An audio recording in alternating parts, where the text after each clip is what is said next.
Part 2 of the letter MEM here, dealing with the chart. So the question is, what does it mean to be his people? An interesting thing about the letter MEM is the word for people. Like I said, there was goyim.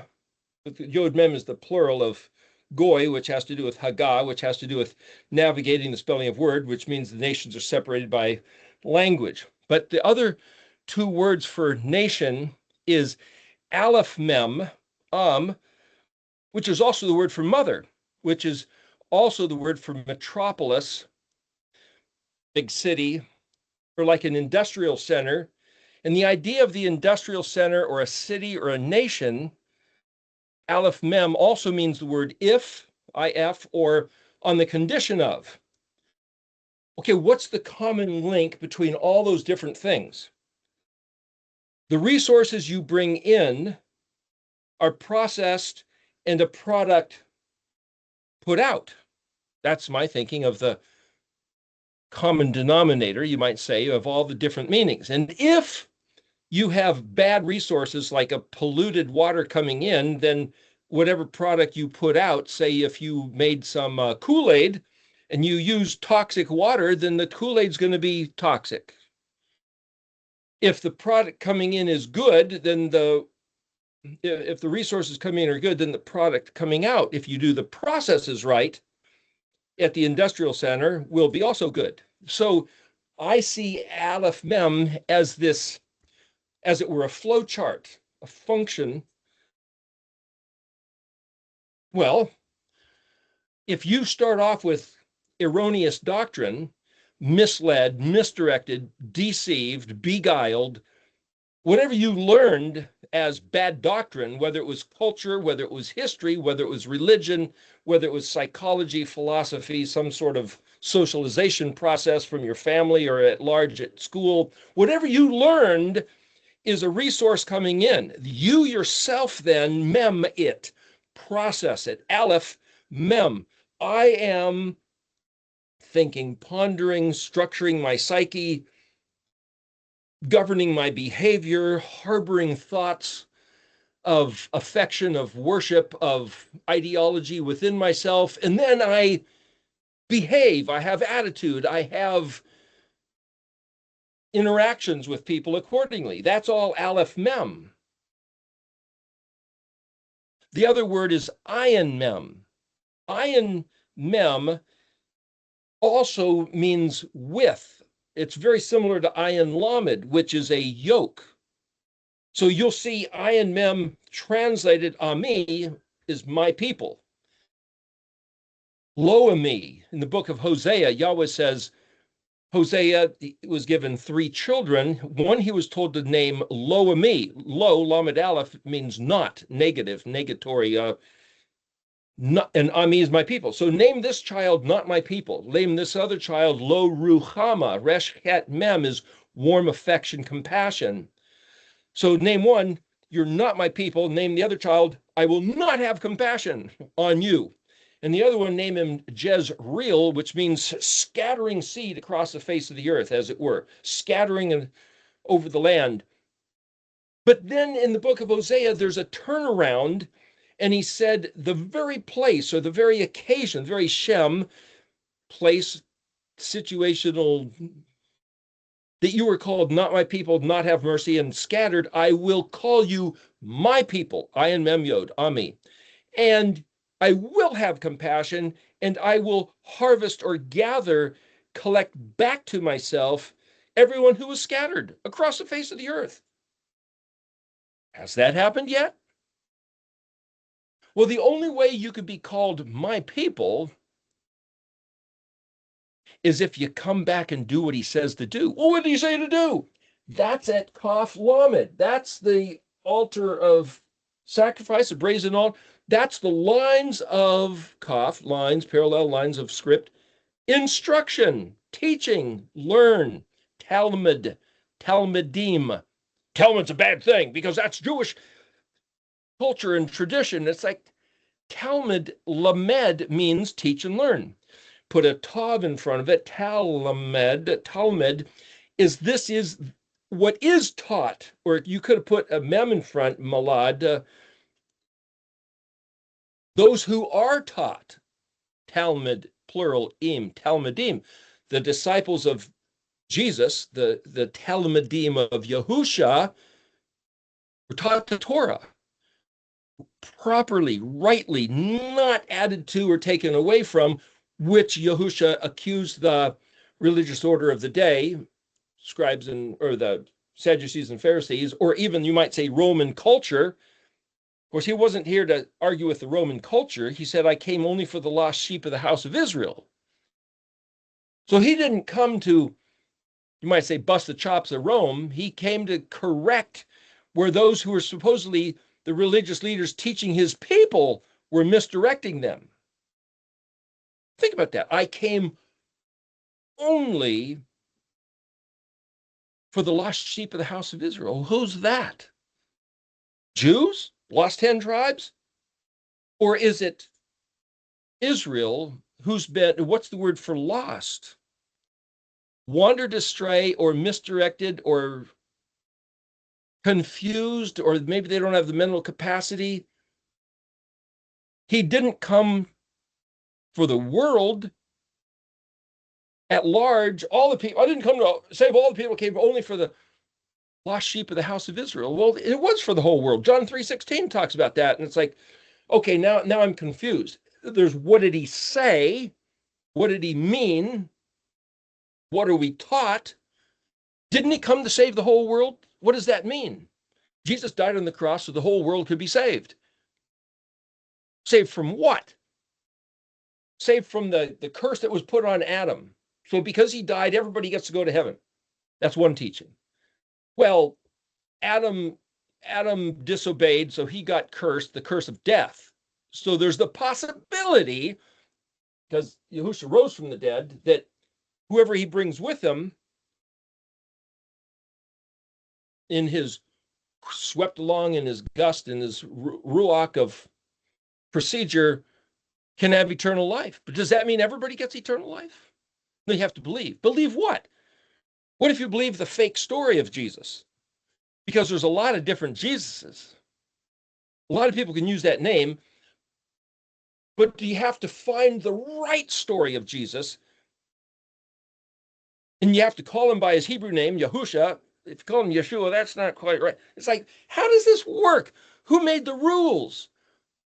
How does it work? Well, just ask your preacher. No, he's not going to tell you the right rules. Just ask the politician. He's not going to tell you the right rules either. Gosh, where do you find the right rules? Well, if I say, well, look, just read this. What if this tells you the rules?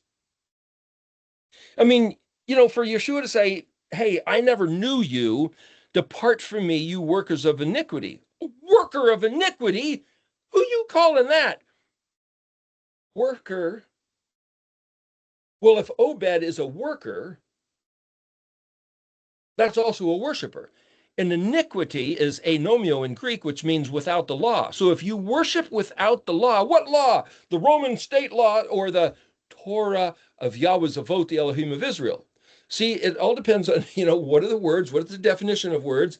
And if I can translate, if I translate worker of iniquity as a worshiper without the Torah, to worship Elohim without Torah, well, that's the whole dang church. No Torah. Nailed to the cross. Woohoo! We don't have to. No, in your regulations, because of your definitions, because of the way you understand, because of your imposed doctrine, thank you, Saint Constantine, for making it so. For 2,000 years, the church has meant that there's no law that we must obey, regard, and work at, because you can't earn your own salvation. Not about, see, now that things are being added. But if I say the phrase worker of iniquity is a worshiper without Torah, that's pretty distinct. That's pretty simple. That's pretty direct of, what does worshiping got to do with Torah? Because the word to obey, hear my voice and guard what I said to guard and do what I said to do. That's worship. That's worship. According to Yahweh Zavot, the Elohim of Israel. Worship is doing functionally at task what he said. And then he says, that's my people who are not stiff-necked resisting me, rebelling, not liking what I said, not wanting what I said, hating, despising, loathing, rejecting, abhorring what I said, but they are happy to do. They are pleased to do. They are ALEF-BEIT, Ab, with this vitality, vigor to do what I said. Thank you for informing you what you said so I can do what you said with intent, with proactive zeal. I want to please you by doing what you said. That attitude. That's worship. That's what he calls worship. Where's that definition? Let me find. Take that as a definition and then start reading the scripture and you'll see that it fits. And then start looking at the spelling of various words and you'll see that it fits.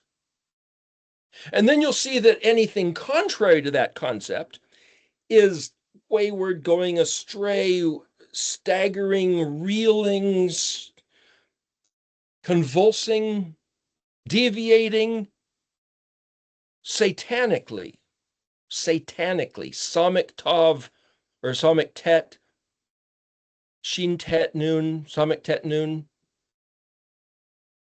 Like a canoe, it's the word for paddling canoe. And if you sit in the back of a canoe and paddle, the front's going to zigzag back and forth every time you put the oar on the other side if you need to make the correction. But I'm just saying that it's like navigate steering wheel. That's what happens, zigzagging back and forth. And to try to correct your steps, even as you're walking the gait, G-A-I-T of walking, as you might lean with each step. So that's just part of it, but it's the extreme, so he says the straight and narrow, don't add to the take away, don't go to the right or the left. It's just, there's still this kind of zigzag, but it's like when you get too far, it's like, okay, how do you get back on the pure straight? How do you get back on the pure straight? Well, if the question is always answered by the alphabetic sequence, then I can say, listen, we've all been in contact with the dead. What's the dead? Satanic misdirection. If I apply the darkness with chosek, het, shin, kaf, chosek, it also means ignorant, illiterate, non-functional. It's all doesn't work. Darkness. Well, if you don't know the truth, you're in darkness. It's not your fault. You're born in darkness. Yeah, nobody said anything about fault. Well, because of Adam, we're all born into darkness. We're all born guilty. Okay, let's take that as a given preliminary doctrine that we're not going to argue against. We're all born into sin. We're all born corrupt. There's that song that some lady was singing a few years ago on popular radio, born innocent, we're all born innocent. Okay, if you want to believe you're born innocent, where's the corruption become? You ever listen to a 2-year-old lie through its teeth? What few teeth it has, it's lying right through there. They're hitting other kids, and it's like, where does this stuff come from? Gosh, is it innate or is it learned? It's like, yeah, the music they've been listening to, the TV, at some point, real young, people start misbehaving. Let's just say that. But if you're born into inheriting bad doctrine, well, where does his grace come in? Chetnun, grace. I see that the grace of this Vav, Hey Vav Zion event is that he says, listen, this is my take on it, is that I don't care and it doesn't matter. Because Yahusha went to the cross, I don't care and it doesn't matter whether you did it on purpose or not, whether you were deceived, betrayed, beguiled, bamboozled, whether you just were a rebel and wanted to do bad things because you're evil, wicked, mean, and nasty, you're just a stinking worst excuse for a human being, all of that is forgivable. But now, Paf Lamed, now you got to learn, because matzah, mem, zadi aleph, is not just flat crackers without leaven, but it means find out how to do something. Matzah, find out. Zadi aleph is the word to produce or to export or to publish. Mem zadi, matz. Mitzrayim, mem zadi resh yod mem, was Egypt, between a rock and a hard place. There's zadi resh is the word for rock or some kind of oppression. Mem is the location of oppression. But there's find out how to do. Why is that? So if Chetet and Yod line up with Pesach, Passover, Kaf Lamed with unleavened bread, matzah, find out how to do something because you teach the Torah. Well, what's mem? That would be Shavuot. That would be day 3. If you can synchronize this with the days of creation, day 1 was let there be light. That's Tet Yod. Let there be light. There's darkness. There's tohu vebohu, non-functional, void. No, it ain't happening yet. Nothing's happening yet. It's just blank potential, possibility, but nothing happening until he says, Yehi Or, let there be light. Until he says, I'm your Elohim and you're my people. I just took you out of the land of Egypt. Now, so the night of the 14th day of the first month, well, the Mem is number 13, so Noon's number 14. So Noon is the letter representing Passover, but Noon's also number 50 because Mem's 40. Number 50 was the Jubilee. And also, for Shavuot, you're supposed to count 7 sevens, which is 49, then count 50, which is the 50th day. So that has to do with the Noon. And then the first day of unleavened bread lining up with the Samach, which is the 15th letter. 15th day is when they left Egypt. Nun Samach Ayin means to go out and depart on a journey. That lines up with Passover. Nun Samach Ayin, 14th, 15th. But if Mem Nun lines up with Shavuot, day 3, what did he invent on day 3? Day 2, he separated water from water. Well, day 2 lines up with Kaf and Lamed. He said, learn how to do. Find out what this kingdom is about. Well, you find out inside the fence what the kingdom's about when you learn the Torah. You don't learn that out here in the darkness. You don't learn that and then come into the kingdom. You decide, he said, I put before you life and death, blessing and cursing. I suggest you choose life, but you got to choose. So the door of your choice, hey, you hear this guy will pay the price so you can come in. Okay, you can come in with believing, thanking him, and then what do? You find out how to do life in the kingdom. Well, that's just cognitive. Is that da'at? Is that knowledge? Well, understand the knowledge. Bina the da'at. Okay, if you have understanding of the knowledge, what's wisdom? Is wisdom taking it to heart and knowing how and when to apply it, in what way to use it, to wield it? It what? The knowledge. If you say that's the wisdom, what's Memnoon got to do with it? Well, that's lining up with Shavuot, which lines up with count 7 sevens and then the 50th. Well, if the 50th is the Jubilee, that's like the birthing, the Noon jumping out of the Mem. So what's the Mem? The gestating, the incubation of what? Being pregnant. Well, what's the seed? Where'd the seed come from? Well, Kaf is lines like furrows in a field, and Lamed is a hoe by which you till the planted seed. The word Zerah, Zion Resh, Ayin is translated seed. It's also translated progeny. It's also translated the arm that throws the seed, like Jezreel. It's probably Yod, Zion, Resh, Ayin, Jezra with an Lamed. The throwing of seed, the casting of seed. Well, then you got Yahushua talking about the parables of the seed. And he says, the seed is my Father's word. It's the word of the Torah. Just like throwing seed. So not only is his word the seed, his people are like Jezreel, the seed that he's going to kick out of the land and cast across the face of the earth, but then he's going to harvest them and bring them back. Bring them back to what?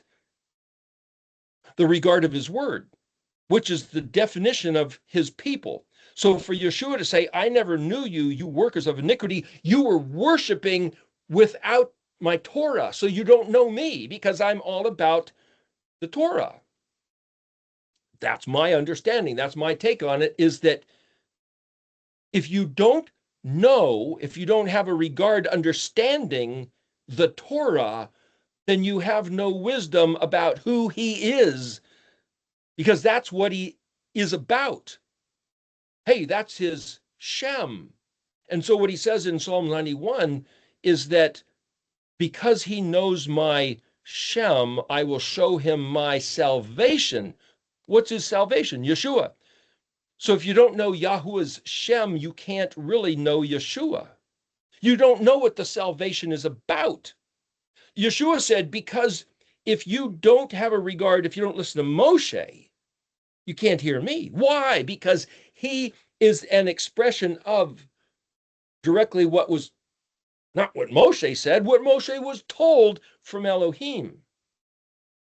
So if you don't understand the way this is all set up, you just might have a fake Jesus. And if you think you're worshiping him at Christmas morning, you might be in your heart thinking you're worshiping on Christmas morning and on Easter, the resurrection. And I'm not going to tell you that you're not. I'm not going to stick my nose in anybody else's heart and tell them what they're doing and you're not doing. What I'm saying is the circumstances, the staging, is that he told his people, do not learn and copy and become keepers of the culture and the tradition of the way other people who are not his people worship their Elohim Achrim, their other gods. Do not do that. And he said, the way to worship me as an obedient servant is to listen to my voice, guard what I said to guard, which is the Moedim, feast, festivals, Leviticus 23, and do it. Do them. Do what I said. So any voice that says, don't do what he said, that's the law, that's for the Jews, is a lying voice, which means it's satanic. So any voice that says, to keep the Moedim is Jewish, is partially true, but it's a satanic voice of intentional misdirection. Anybody says, well, if you're under the law, whoa, what does it mean to be under the law? That means I'm under his hand. I'm under his covering, his wing. Yes, I'm under his Torah because I'm under his wing. And Jesus said, oh, Jerusalem, I would have taken you under my wing like a hen its chicks, but you wouldn't have it. So now you're going to be torn apart. Not one stone will be left upon another. Oh, yes, I want to be under his wing. I want to be under his Torah, but it's not the definition of what they mean by saying you're under the law, because they've corrupted definitions. And the only way to understand what it means to be under Yahweh's Torah is to understand what he said. And when you realize under his Torah means choose life and then do what I said. And what he says in Ezekiel 20 is, which if a man does, he will live by it accordingly, because that's what it's for. My Torah is so if you do it, you will live. And if you disobey it, because the man's way comes back on him, to the degree, to the extent of both the heart and the action and the thinking that you do not do what I said, you will bring curses upon yourself. A man's way returned on his own head. You will bring toxicity, you will bring death, destruction, perversion, which is distortion with nothing working right, like genetically modified organisms, that type of thing. And whatever AI might bring, a man's way returned on his own head. Oh, you think you're going to invent something and he's going to obey you, but yet you don't obey me? Yeah, wait until you see what your robots do to you. When they rebel like you've rebelled against me, yeah, like that. What are we bringing upon ourselves? And then like that simple little matter that I brought up last week about 3i Atlas and about, hey, Isaiah 13. Now, in Isaiah 13, whether or not it's 3i Atlas, I can't say, but the guys, the fellows, the people, the beings, the creatures in Isaiah 13 that Yahweh calls my proudly exulting ones who are exuberant over my grandeur. It's his special forces, his elite military invasion force, and they're coming to destroy humanity. Now, whether that's AI 13, I couldn't tell you, or 13 Atlas. Anyway, the point is, Isaiah 13 is exactly that event. They're coming to destroy the sinners from the earth. Why? Because they have it coming, because he said, according to a man's way, so be it unto him. And he's sending in his, let's call it his SWAT team, his Delta Force, his invading, open the door and come through the portal of dimensions to the earth to destroy humanity. How many humans? Read Isaiah 13. We went through it last week. Got the first 15 verses. They're not coming for silver and gold. They're not coming to take for themselves. They are exuberant over Yahuah's grandeur. In other words, they're here to fulfill his word. Well, if you're not a sinner, what's a sinner? One who harbors in his heart, MEM, no Torah, contradictory to Kaf Lamed. You see, in the book of Revelation, it talks about getting a mark. Those who moan and sigh, and those who within, at the depth of their Lamed Bet Bet, the Lavav, their inner heart, they are grieved over the circumstances because they have a vision of Yahuah and what he had wanted his people to be, and how we've been deceived and betrayed by the people we trusted, by our culture, by history, by... Yeah, but it's not just, oh, look at where we're at, but it's like, do you want to be his people? Do you want to come back to Ephraim, Jeremiah 31? Oh, just bring me back and I will come back, but I can't get there from here. You got... Elohim, you need to intervene and pull me and get me out of my circumstances to get me back to you, and I will come back. See, for Ephraim to say, bring me back, he's saying, I'm stuck in a place that I can't get out of. Bring me back is saying, please, Elohim, you need to intervene in the circumstances and my personal affairs and dislodge me from my stuck in the mud and get me back. And I will come back. Now that's my attitude. I'm going to come running. Hey, there's the prodigal son story. Bring me back and I will come back. And soon as Ephraim says that, then Yahweh goes, what? Is Ephraim my favorite son, or such a delightful child that whenever I think of him, my heart grows fonder and fonder? What's going on here? It's like, that's what he said. It's almost like he's surprised at his own reaction to Ephraim's heart change, Ephraim's words. And then he tells Ephraim to do something. Hey, Ephraim, make road markers for yourself. Set up like billboards saying, this way, here you go. Well, that's what this whole study is.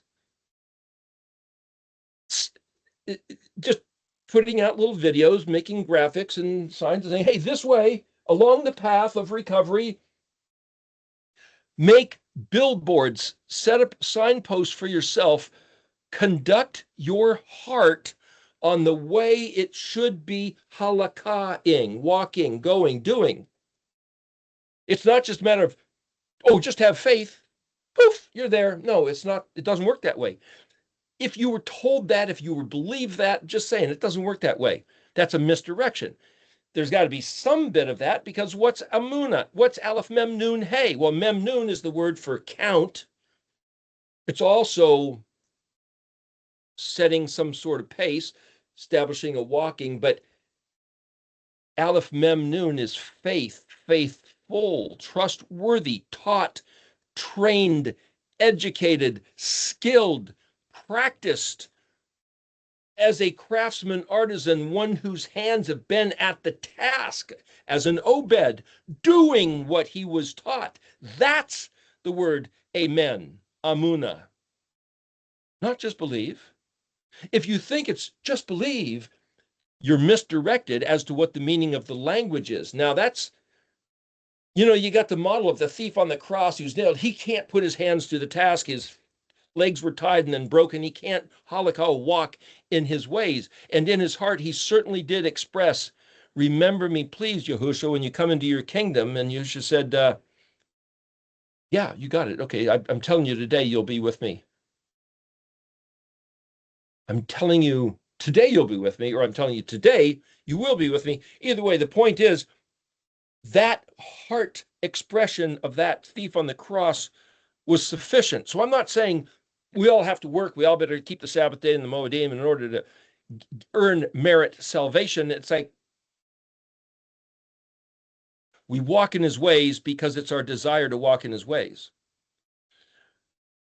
We walk in his ways because it's his desire for us to walk in our ways, in his ways, make it our ways, make his ways our ways. So this mem is take the seed, which is his word.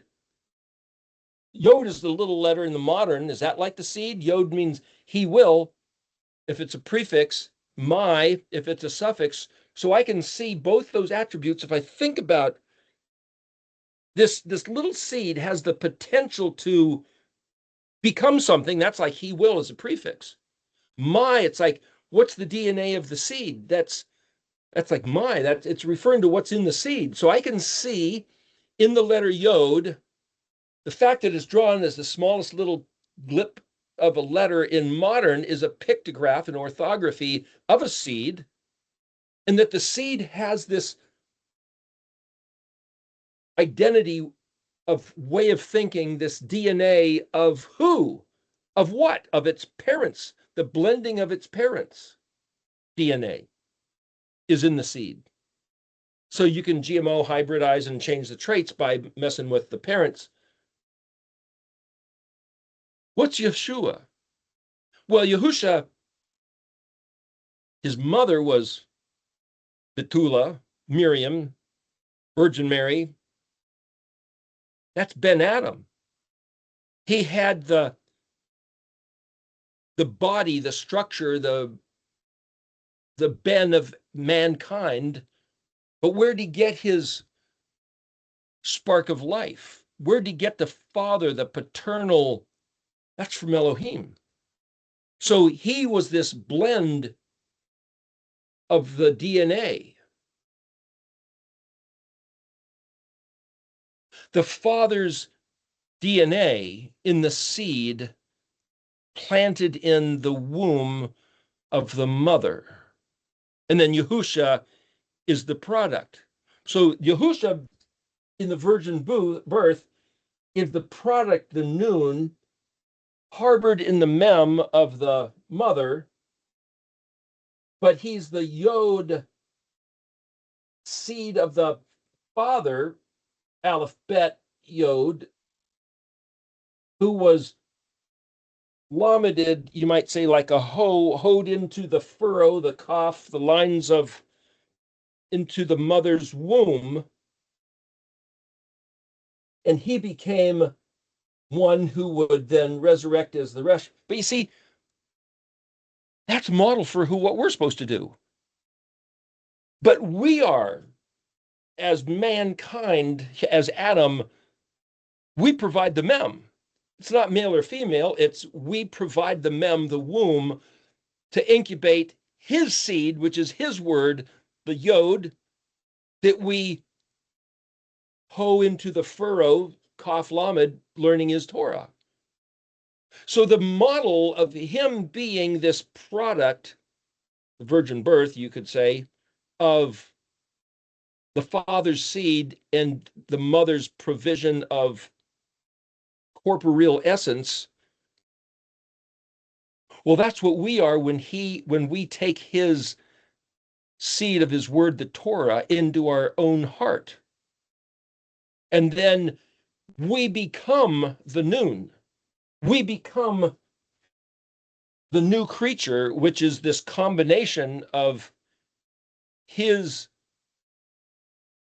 essence that we give a housed structure body to. That's the way he designed it. So we're no longer, by doing this, we're no longer of the same type of Adam, Vav, that was subject to the death. Somehow, Yahusha's virgin birth event here, housed in the middle of the crucifixion, dead in the tomb picture, they're the same type of picture. Either way, he comes out in the resh capacity.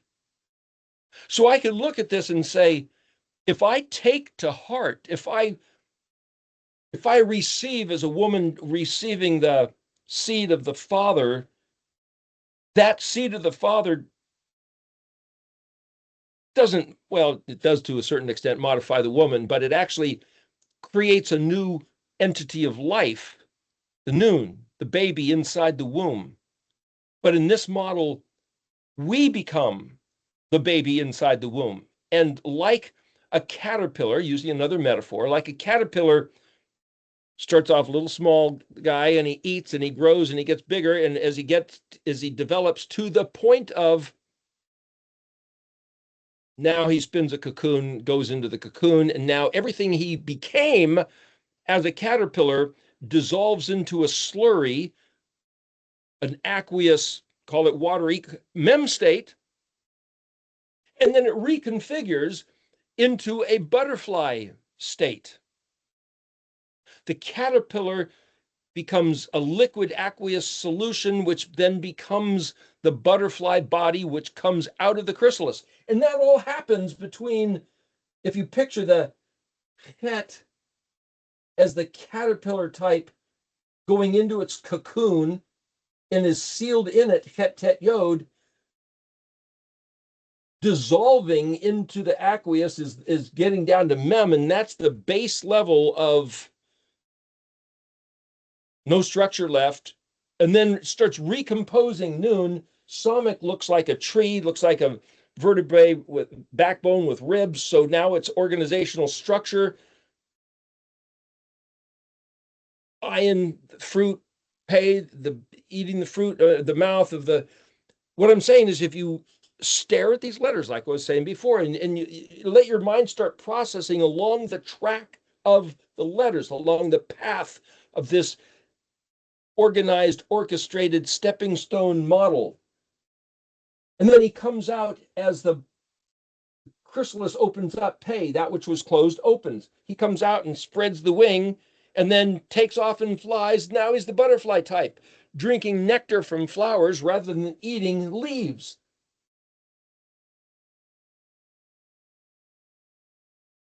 We become this new type so that whatever sprouts unto eternity is going to be what we brought in. The caterpillar, if he eats, let's say, Roundup on the plants, he's going to put out if he even becomes a butterfly, it'll be a hampered, harmed butterfly. It won't be a proper model, you might say, of product. If the resources coming in to the metropolis factory industrial center are toxic, he's going to put out a toxic product. So what goes into the caterpillar? Well, that's in here. If that's the Vav type and that's a chrysalis, what about Kaf Lamed? Well, Kaf Lamed is what you teach and learn. When he says, hey, what's hey? Information. So I can say, well, the Kaf Lamed is in here, but according to this pattern, hey, the hey is Torah also. Because he has to provide the information, the details, you might say, the teaching laid out is Kaf Lamed, that's in here. But so see, again, I'm trying to orchestrate how this thing works so I can take it to heart, MEM, So then I have to look at Yod Hey Vav Hey. Yod, the hand of the working hand, the grabby hand, the powerful hand. Well, that's the hand of the Creator who built this place. Hey, well, that's His expression, which by definition is His Torah. The Torah is the expression, the reality, the everything being declared of the Creator. That's Yod Hey, and then Vav is the man, the connection. Well, Yeshua became Elohim's third expression. If Elohim's first expression was created a universe, second expression, giving us his Torah, third expression is Mashiach, the Torah made flesh. And then he said, my Ruach, I'll put in you and give you, lead you in the ways of the Torah. That's the second Hey. So I can equate Hey with the Ruach and the Torah. Well, what's the Ruach? The Ruach is the whole progression from ALEF-TAV. Well, then so's the Torah. So walking in the ways of his Torah is to walk in the ways of his Ruach, which is by definition righteousness, according to the Apostle John in the epistle. 1 John, Torah is doing what he said. Wickedness is not doing what he said or doing what he said not to do. So I personally don't keep the regard of Sunday being the holy day, though you can worship and sing and you can even go to church on Sunday. It's just not the holy day. The holy day is the seventh day, not the first. That's what he said. You can have a family party on the 25th, 24th of December. You can get together with your friends. You can have lights and listen to music. That's not a crime. But to regard it as a holy day, that's just not true. To do it as if we're worshiping him. I mean, you could worship him any day, at any time, doing anything. But to think you're worshiping him by doing it, at the heart of it, it's a lie, a corruption, satanic. Doesn't mean you can't really worship him on that day. I'm just saying, where's the truth of the matter? Where's the reality? Where's the truth? What does it mean to be his people? If you think about what it means to be his people, you might want to talk to your friends, companions, family about what does it really mean to be his people? And as you're then talking about what does it really mean and what are we going to do about the circumstances, the situation, where we are in the historical narrative chronologically, you read Malachi 3:16 and say, oh, that's what those people were doing. Malachi 3:16. Then those who had a fear, a regard, a reverence of Elohim got together and they talked amongst themselves about Elohim's Shem, his name, his stuff, his what he's all about, his kingdom business. And then Elohim took note and said, hey, called for an angel and he said, come over here and get a scroll and write down the names of those people on earth who are thinking about my Shem. And then on the day that I reveal, show my treasure, you'll see the difference between one who considers to walk with a regard in their heart, the MEM of Elohim, and those that don't. Malachi 3:16. Last book in the Old Testament, according to the Protestant Bible collection, anyway. Well, so what's the primary function of why we're on the face of the earth? Is it just that he's entertaining himself? I remember seeing a picture once, interesting illustration. The world was a sphere and it's just sitting there. And there's some little child, laying on the ground, laying on his tummy and his head in his hands, and he's just staring at the world. Just fascinated, like looking at an ant farm. It could be that that's all Elohim is doing. It's like, hey, here's the world, and there's people, and there's animals and birds, and they're all doing stuff, and hey, isn't it interesting? Just watching. That could be. Or it could be just as like, when we were kids, you get some army men and your friend gets some firecrackers and it's like, hey, let's set up a fort and then we'll throw some firecrackers and blow them all up. Just to, that's fun for kids. Really? Why would you want it? It's because it's fun. There's no other explanation. Oh, okay. Well, let's just make the world and flood it. Hey, let's make the world and blow it up and burn it. Hey, throw some meteors at it. Hey, kill everybody. Hey, you think that's what he's doing? Maybe he said, I'm gonna make 15 billion alternative versions of human beings, Adam, and I'm just gonna see who will choose me, who will decide to listen to me. Yeah, we're gonna tell them all lies and then see if any one of them can figure it out. We can't figure them out unless he somehow communicates to the consciousness of Adam. How's he going to do that? Remember last week, the word that I put in your mouth, I will not take out of your mouth or the mouth of your children or your children's children now or forever. Edolam, that word, what's that word? That thing, the Semitic alphabet is at the heart, the root of a whole language group, all the basically European languages and African languages. And then you could say, well, what about the Oriental languages? Samurai in Japan is the same exact word as Shomeri in Hebrew. So you could see there's traces even there, even though the letters look completely different. The pictographs work the same way. Ancient China, going back to the Garden of Eden, Noah's Ark, and the Tower of Babel, I think, were the three events that were in most ancient from 2500 BC in China. The point is, he's put his stuff in language. I mentioned before that, gosh, what's his name? Anyway, there's a guy that did a song, his name escapes me here, about part of the lyrics are where you forgot where you hid the truth. Talking about two people having a relationship, Michael Franks, and the musician, the artist, two people having a relationship, and somebody starts lying, and it's like, I'm going to remember the truth. Let's pretend you did a painting, and then in that painting, it told you what the truth was, but now you're going to fabricate, maybe misrepresent who you are or what you're about, or how you really feel about the other one in your relationship, and blah, blah, blah. And then all of a sudden you forget where you put the painting and you forget what the truth was. And it's like, oh man, imagine that scenario. It's just kind of a little poetic imagery. And then say, how would you find the truth? If you had hid the truth in a painting and then you took too many drugs, medical or recreational or whatever it was, or you got hit in the head and got a concussion and go, wow. I mean, I've heard of people who one guy had a piece of rebar go right through his brain, and when he came back out of it, they recovered his life, but he was a monster, of a horrible person. No longer the kind, gentle person that he used to be. He's just like, wow, what went wrong? Same thing happened to, I think it was King Henry VIII of England. Had a jousting accident. When he recovered from that, he was this horrible person ever since.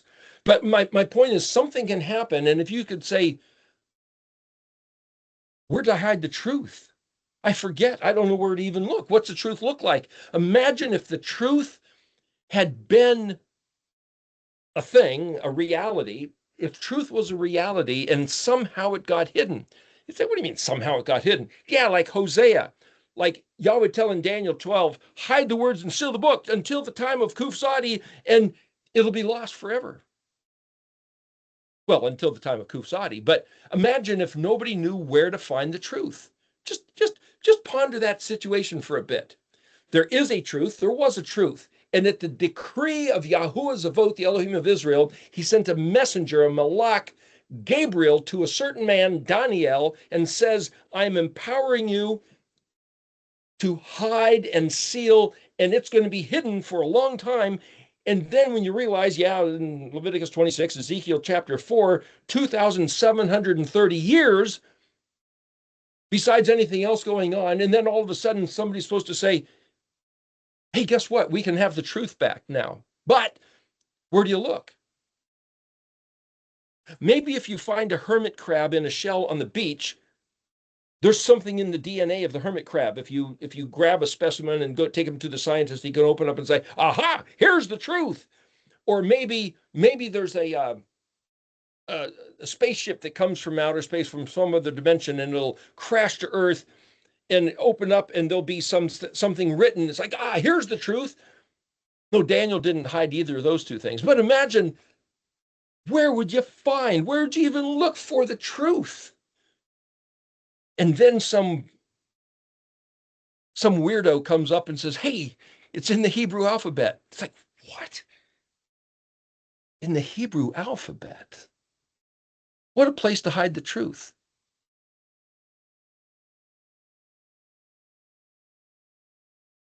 Imagine that. What a place to hide the truth. So there's an interesting thing. How would you know, or how would you find it? So if the MEM is, you got to get yourself caught up into the culture of Yeshua's heart. Everything that my father says, I'm going to learn and say. And everything my father does, I'm going to copy him. Both pro and con. If he doesn't like it, I don't like it. If he likes it, I like it. I'll do it. If he does it, I'll do it. So then we have to instruct ourselves to conform to his moedim, to conform to his language, to conform to his perspective of what to eat and not eat, what to wear, what to not wear. Don't wear blend of woolen linen. My wife was thinking, well, that's like animal and plant. So what if you wear silk and cotton? Is that still made by an animal and plant? It's like, maybe I shouldn't wear silk blended with cotton, because he said don't wear wool blended with linen. Well, what he said was don't wear fabric blended with wool and linen.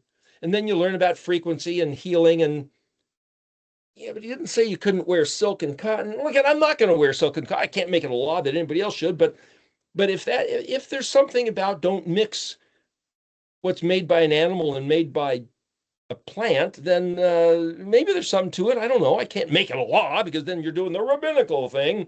But I'm not even saying the rabbis did the bad things. They were trying to zero in on exactly what it meant. And Yeshua said, you guys have gone overboard.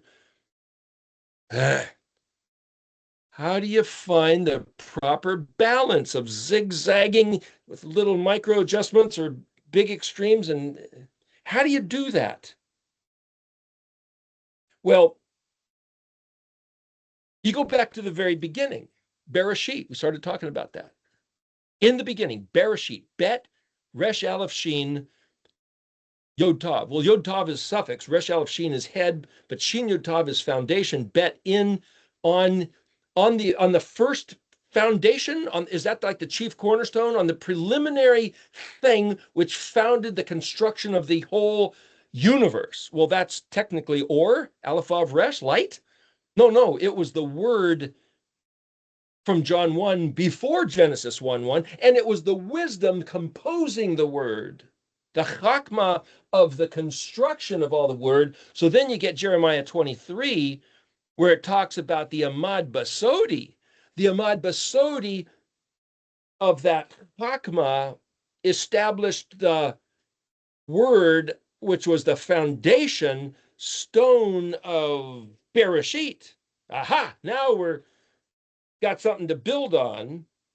And what did he do there? Well, that was his Shem. There's something about the Shem of Yahuah, is that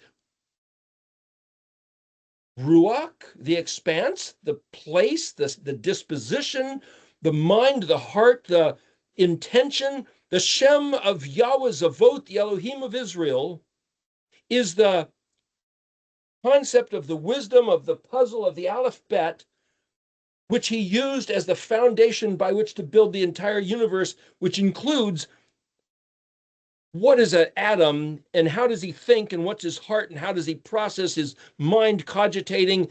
That the whole thing is in here, and that's what he put. And because it's the same Shem of Yahuah, that becomes what Adam can conform to, can learn. So Shem, Shin, Mem, Shin as a prefix means that which belongs to the fire essence of the Mem. What's in that? What's at the Mem? What's this fiery Shin, teeth and fire, that which consumes? It's like spirit, and Mem is like the water, the material essence of the corporeal. So Bereshit is the first word of meaning Genesis, translated Genesis. Shemot, translated names, is what's used for the book of Exodus. They call it in Hebrew Shemot, Shin Mem Vav Tav. But Mem Vav Tav is also where you get the word death, and Shin is the prefix letter. And you could say, well, in Bereshit, because Adam ate of the fruit, because he disobeyed and he died, he brought upon death. So because of that bringing upon of death, then because Yahuah Zavot, the Elohim of Israel, wanted to accomplish his purpose for having the universe, he made a provision for recovering that death. And that provision of recovery would be his delight to save the Yahusha of Yahusha. So he made justice demand that because you disobeyed me, you ate of the fruit that I said don't eat of, and so now you die. But I'm going to provide a provision of mercy by which you can get back on track.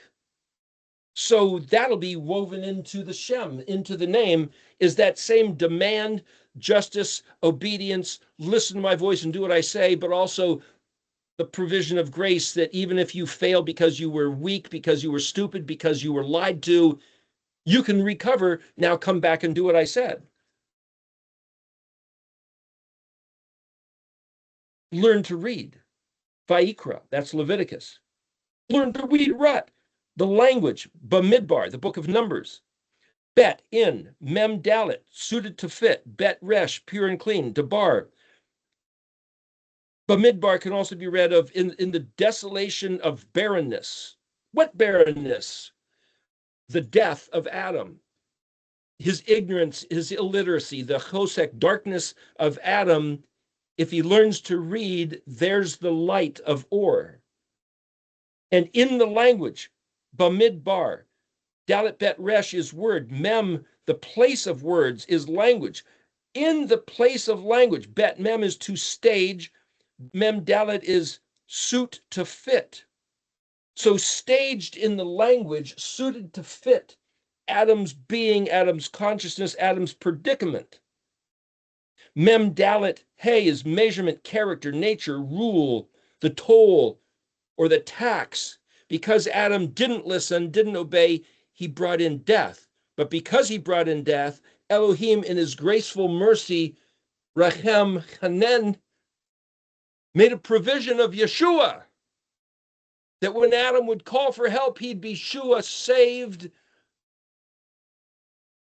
to bring him back on track. Not to disregard it totally, but the Debarim, Deuteronomy, Debar, matters. Dalet, Aramaic, is a prefix that means that which belongs to, pertains to the Bet Resh, pure, clean. So in the pure, clean language that you learn to read is Yahweh's Shem, which is how and why he built this place, and where the sanity is, where the recovery is, and where what it means to just be his people, thus fulfilling the reason why this world exists in the here and now, and also unto eternity exists.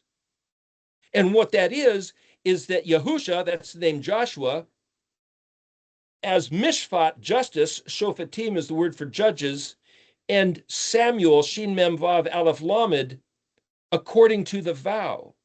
Shin Mem, Shem, the place,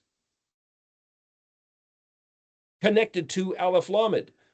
Because Adam was displaced, because he didn't listen to El, we can become replaced if we swear the vow of everything Yahweh says we will hear and we will do. And if that's our Shem, to align as Yeshua did with the Shem of his Abba, his father's desire, Abba, Aviv, his passionate desire for righteousness, truth, and kindness,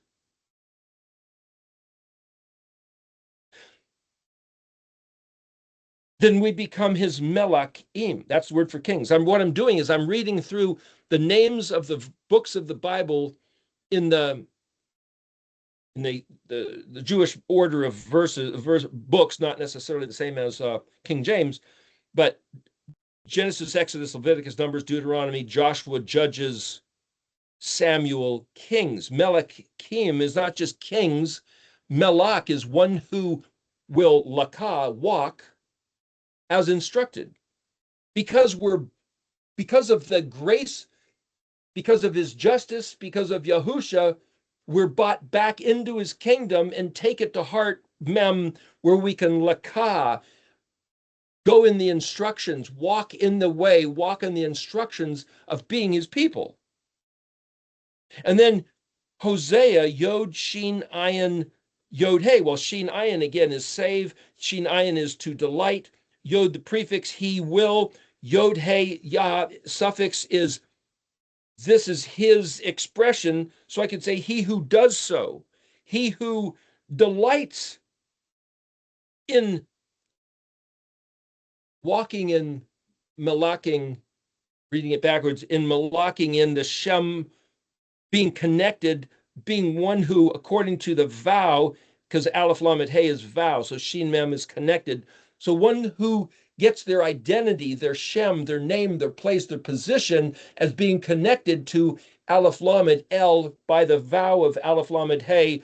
Everything Yahweh says we'll hear and we'll do because it's his stuff, because we want to do his stuff, because it's the essence of his stuff. 5 minutes. Thank you, Carla. Jeremiah, Yod Resh Mem, Yod Hey. Resh Mem, Romi, the greatest, the epitome, the supreme success, the champion, the one who will volitionally of his proactive desire go back through, learn to read and understand the Shem of Elohim in his language, in his words, the pure, clean matters, where his provision for recovery, to recalibrate, to give us his mercy, written into the provision of justice, is the one who will be the champion, the victor in this life. Ezekiel, Yod, Chet, Zion, Kuf, Aleph Lamed, Chazak. Chazak ve'emetz, be courageous, be strong, be valiant. He will be strengthened of El. Hosea, Hevav Shinayan, saved, the saving. Joel, Yod Vav Aleph Lamed. The other one was Isaiah, Yod Shin Aleph, Yod Shin Ayin, Yod Hey is Isaiah, Hosea is Hevav Shinayan. So here's the three things that the one who does this gets. Ezekiel, Hosea, Joel. He will be strengthened of El, saved, and he will connect with El. Yod Vav Aleph Lamed. Yod Vav Aleph. He will Yod. See, some of these words are not in the dictionary. You have to look at the composing of the letters. And then you get Amos and Obadiah. Ayin Mem, there's the people Vav Samik, the people who are, the Ayin Mem people who are Samik. I'm the vine, you're the branches, bear fruit. Plug in, there's a picture of the menorah. I'm just saying, once you know this language, you can plug in the pictures, the meanings of various phrases. What did Yeshua say? What does the name mean? You can plug all that into the spelling of the word, and it means carry a load or a burden. Like the Samik carries, is built to carry, if it's a mast of a ship, it carries the load, the burden of the pull of the wind, the gust to move the ship through the water. If it's a tree, the branches are designed to carry the weight. Boy, we got some apple trees out here that, man, those branches get heavy, hundreds of pounds.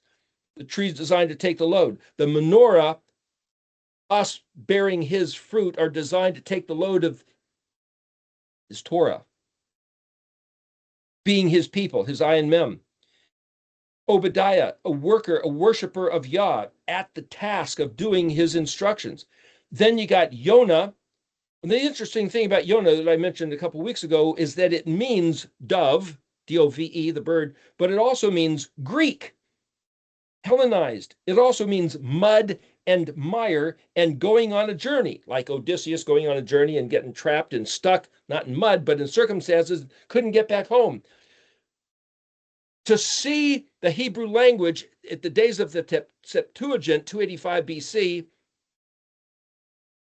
Ptolemy II, I believe, had it orchestrated, got put into Greek, which is a type of murky mud mire compared to the Hebrew, where everybody's been stuck for nearly 2,500 years, 2,300 years. Go on a journey lost, like Odysseus in the book The Odyssey by Homer. Distraction and evasion. Then you get the word Micah, which is mem, yod, kaf, hey. Well, mem, kaf is to be struck, wounded, punished, pushed down. Nehum, comforted, nun, chet, vav, mem. It's not a place of total abandonment, but it's a muck, a mire, lost, but he's still promised a comforting there. His ruach is in there somewhere, but it's not the clear debarim. And then you get the word Habakkuk, het bet kuf av kuf. Het bet kuf is embrace. Bet kuf av kuf is empty, rotten, or destroyed. So you have that this is my take on reading what these letters mean, that in the Greek, there's an embracing of emptiness because of the curse that he put on us. And then you've got Zephaniah, Zadi Pe Nun Yod Hey. Well, that's Zephaniah's hidden secret. Haggai, Chet Gimel Yod. Well, a Hag is a feast. My feast. That's his Moedim. That's his Shabbat. His feasts are in Leviticus 23. So he's telling us where the hidden secret is. Even though we're forced to circumstantially have embraced by the Greek, Greco-Roman, Christian, we've embraced emptiness. There's a comfort in it when he gives us, showing us where the hidden secret is in his Moedim. And then Zakar Yah, remember Yah, remember Yod Hey. You remember the Yod Hey, the Creator's Torah. Remember that he caused this to exist and he expressed it, and it was our ancestors that said, yeah, we don't want to do that. Leviticus 26, Deuteronomy 28. We've inherited, like inheriting Adam's death and corruption and alienation, we've inherited Israel's forsaking him. Ezekiel 36 also. Zechariah, remember Yah, remember what Yahweh said is. Malachi, my messenger, sent on a mission. What is my messenger? Moshe was a Malachi. YHUShO is a Malachi. The angels, Gabriel is a Malachi. He told Daniel, hide the words until the book, until the time of Kufsadi, until the time of wake up. Wake up like Sleeping Beauty, the Kadoshi of Yahweh, who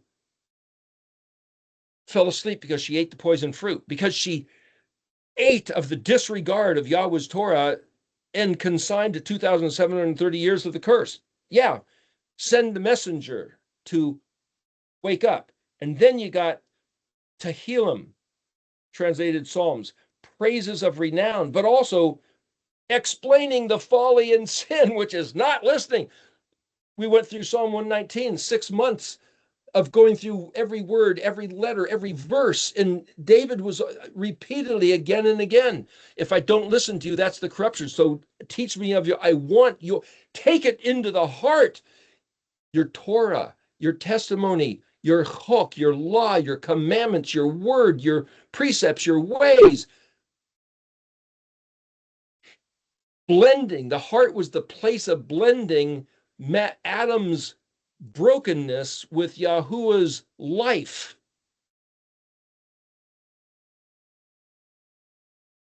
Mishli, translated Proverbs, men, the prefix letter of the one who or the place, Shin, Lamed, Yod, Shali, Mishali, has to do with tranquility. The things that are mine, Lamed Yod. Shin is a prefix letter, means that which belongs to. Mem Shin is to touch or feel. It's like take a hold of what things are mine, Lamed, that are taught, learned of my Torah, Kaf. That's the place of tranquility. And then the word Job or Yob, Aleph Yod Vav Bet. Well, that word's not in the dictionary, but Aleph Yod means an island. Like where am I? What is it? How do I find the word Yod Bet Bet is wail or mourn? This is Yod Vav Bet, but it also means hostility. Aleph Yod Bet is the word for enemy or hate or hostility. So you could say, what's the occasion for hostility? Where is it? What do you mean hostility? It goes back to the garden. It goes back to the Devarim. Yahweh said, if you listen to my voice and do what I say, there's the tranquility, the Mishli. There's the place of life. There's the place of relationship. There's the place of gimmeling the connection between me and you, the Aleph and the Bet, between Elohim and Israel. And if you don't, there's the hostility. What happened? We didn't listen to him. And where's the recovery? The secret place, Chagai, my feast. Remember Yah.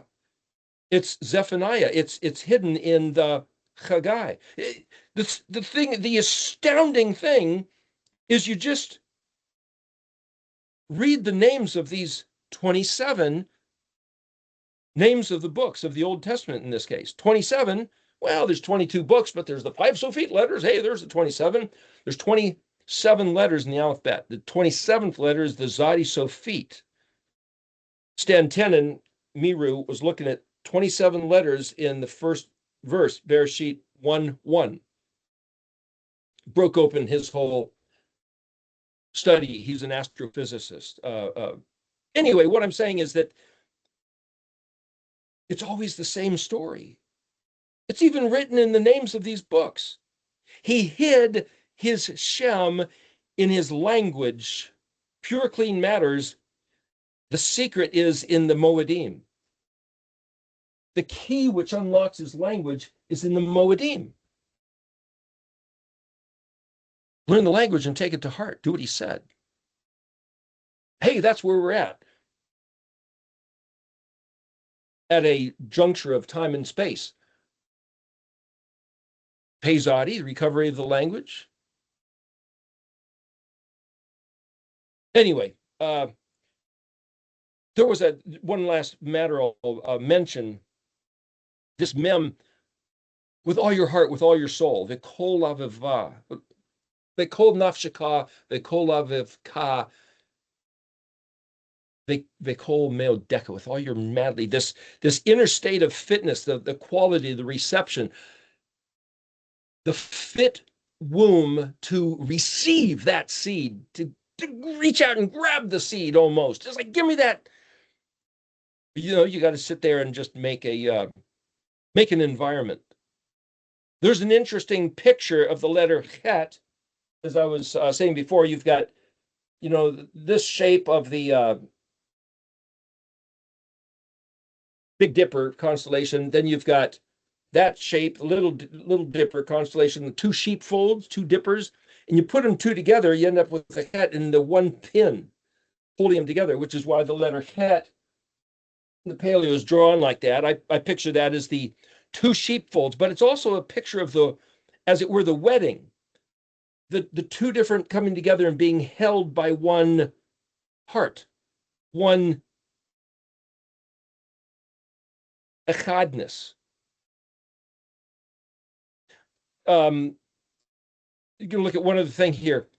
If you look at the Beatitude, which is written here, the Matthew 5, if you look at the one for the meek, which is the Mem Nun, if you look at it in the Aramaic, it's Matthew 5, verse 5. It says, blessed are, which is actually the word tov, tet, vav, bet, yod, hey, vav, nun. So the vav, nun suffix is one who is, and then what's the word talking about? So one who has tovness, goodness full imparted to them. Translated in KJV, blessed are the, or happy is, that's what somebody else might have translated. Blessed are the what? Well, the word is lamed mem kaf yod kaf aleph. Word's not in the dictionary in the Hebrew, but Makkah, Yahuah Makkah is bam, to be smacked, smited, hit, struck, low, humiliated, crushed, pressed, poor, memkaf. So if you know the structure of the language, you take the second letter, you duplicate it, make it the second and the third. You take the first two, memkaf, and you duplicate both those, memkaf. You add yods or vavs. In this case, memkaf, yod, kaf, aleph. It's all the same word. I'm just saying that you can't find the word in the dictionary. If you know these simple procedures, you can determine what these words mean. Lamed is the prefix, means regarding or unto, or the case of. So the blessing unto those who are crushed, pressed, humiliated, beaten down. But if you add the mem nun suffix, or the nun suffix, mem kaf mem nun, it means hidden treasure. So like the Cayman Islands, kaf mem nun, out there in the Caribbean. Well, that was a place that the pirates hid and would jump out and grab the Spanish ships or whoever had been raiding South America and hide the treasure in the Cayman Islands. It means to hide and jump out like a spider in a net that will in a web. So it's like, wait a minute. Is the blessing to those who are crushed, poor, humiliated, struck? There's hidden treasure in that? It's translated, blessed are the meek. Then it says, dalit, hey, nun, vav, nun. Again, the nun, vav, nun suffix is one who. Hey, nun, behold. Dalit, Aramaic prefix, meaning in the condition. Hey, nun, yod, Hebrew dictionary means these. But dalit, hey, nun, in the Klein's dictionary means oily polish. Oily polish, shiny and bright. Like, behold, it's shiny and bright. Hey, look here. It's like, hey, I'm going to, give you noon. Let me show you what's really going on here. If you're beaten, struck, humiliated, impoverished, crushed, behold, like oily polish. Well, then you look in the dictionary, you look at just hey noon, vav, yod, Hanoi. Hey, that's like Hanoi, the capital of North Vietnam, Hanoi, and it means cause joy, give pleasure. Well, that's like an oily polish. You find an old scroungy looking rock, and if you cut it open, it's a geode, and inside of this crystal amethyst or whatever it might be, or you polish up the outside, you put it in a tumbler, and you realize, hey, this is this beautiful agate or something. It's like that. That's what he's saying, is in the midst of the oppression, the crushing, the humiliating, being beat, like my wife's condition, there's a hidden treasure that should be able to cause joy only in the light of Elohim, but the word is nun aleph resh. Well, aleph resh, aleph vav resh is light. Nun aleph resh would be to give light. You look in the dictionary, and the Hebrew word means, cursed, to abhor, spurn, rejected. And it's like, yeah, that's what it feels like. Where's my Elohim? Why is he crushing me, destroying me, harming me, hurting me, not answering my prayers of relief? That's what it looks like. But what this verse is saying is, behold, there's an oily polish of a cause of joy and give pleasure. There's something shining like in here, which is what? Lamed, aleph, resh, ayin, aleph. Well, resh ayin is evil. It looks like evil. Yeah, but resh ayin is also companion. Lamed, aleph, resh ayin, aleph. Aleph suffix in the Aramaic. Aleph resh ayin is in the Aramaic earth. See, aleph resh zadi is earth in Hebrew. Lamed, aleph resh ayin, aleph. So it's translated, blessed are the meek, because they will inherit the earth. But this word nun aleph resh, cursed, abhorred, spurned, rejected? Yeah, but the nun is a prefix. What if you look at aleph resh tav? Well, that word's not there, but aleph resh yod he means gathering of fruit. It's an aria, which is music of the air. Aleph resh hey, kindle and burn, but also gather, pluck, and harvesting. So that's where they get inherit. Somehow, though you feel the circumstances of cursed, being abhorred, spurned, and rejected, where's my Elohim? He's doing me resh ayin, harm, evil, worsening. But the same word resh ayin, hara, is blow the trumpet. Yom Teruah, victory. Yeah, there's an alarm of, oh no, but there's also the victory. In other words, is what he's saying here, and that's on the Sermon on the Mount, Matthew 5, verse 5, there's a goodness of a hidden treasure, even when you're struck, beaten, feeling cursed and rejected. And if you can see it, there's a cause of joy and pleasure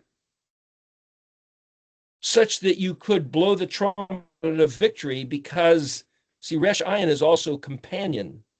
And if I could read Aleph Resh Ayin, I am your companion. Yahusha, I'm your companion in the suffering. I even had to be put to death, but there's the recovery.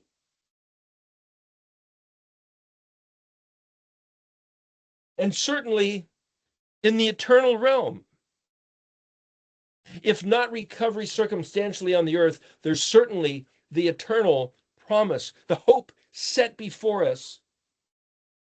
Kufav is the word hope. The hope set before us is the recovery of the becoming his resh status. Reshim Tav is a word that means betrothed, or Aleph Reshim Tav.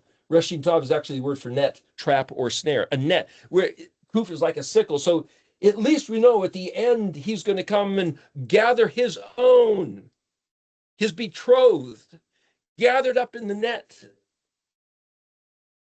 sending his reapers. That's the promise. But who are those who are his own? Aleph Mem, Ayin Mem. I never knew you. How do you be known by him? How do we know him and be known by him? Because we've taken his seed within us, taken his word to heart. As I said before, there's no verse that says, thou shalt learn Hebrew, but it's all over the place. One other thing, you look at the letter Mem here, and it looks like a wave. What I see is the wave, the undertow, and then the crashing of the curl of the wave on across the top. And here's the tunnel that you surf down right in between here. But that top part looks like a sheen, which is teeth.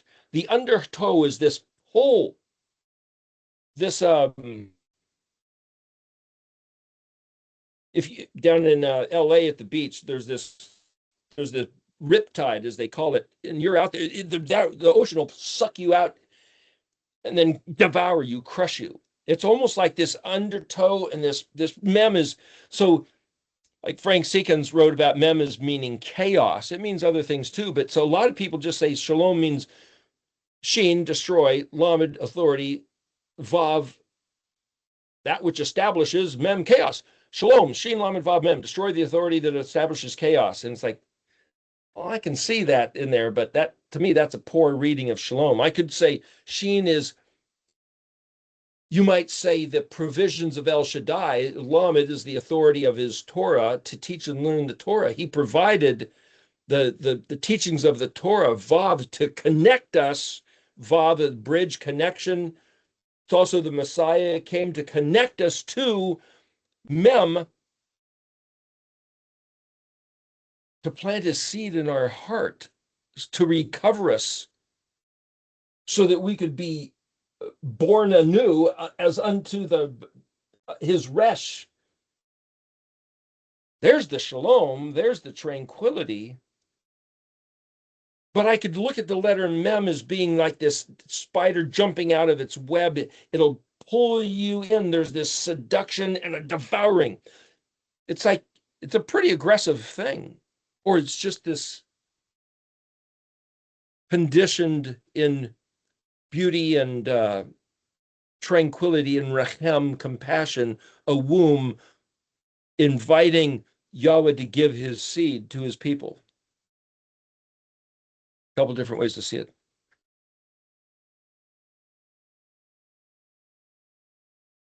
Anyway, we should come to an end here. Yahweh, give your seed to us, your people. help us to be a welcoming MEM for you. We are your sweet little Kedoshah, you know. We're what you got, so make the best of it, please. Thank you. Hallelujah. Amen.